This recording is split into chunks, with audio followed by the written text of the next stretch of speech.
پنجاب کے زیادہ تر اضلاع کی طرح انتہائی پرامن ضلع ہے. کوئی ہمارے پاس امیجیٹ تھریٹ، کوئی ہمارے پاس سیکیورٹی کے حوالے سے تھریٹ الحمدللہ ضلع جہلم میں نہیں ہے. ہمارے پاس اس محرم الحرام میں کوئی 120 کے قریب پروسیشنز تھے اور 680 کے قریب ہماری مجالس ہیں.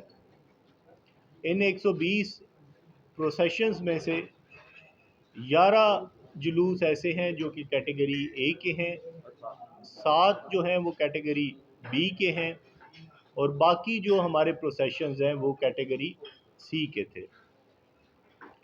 اسی طرح جو ہماری مجالس ہیں 680، ان میں بھی ہم نے ان کی سینسٹیوٹی کو دیکھتے ہوئے، ان کی پاس ہسٹری کو دیکھتے ہوئے اس کی کیٹیگرائزیشن جو ہے وہ کی تھی.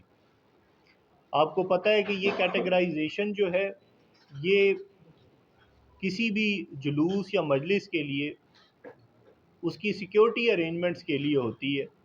جو کیٹیگری اے ہے اس میں لا محلہ ہمارے زیادہ سیکیورٹی اہلکار تعینات ہوتے ہیں، اور اسی طرح پھر کیٹیگری بی اور کیٹیگری سی. ہم نے محرم کے سٹارٹ سے پہلے اپنے ارینجمنٹس جو ہیں محرم الحرام کے پرامن انعقاد کے لیے وہ شروع کر دیے تھے. تحصیل لیول کے اوپر ہماری امن کمیٹیاں بنی، ہمارے اسسٹنٹ کمشنر صاحبان اور ایس ڈی پی او صاحبان نے ان تحصیل کمیٹیز کے ساتھ میٹنگز کی، ان کو مکمل طور پہ آن بورڈ لیا.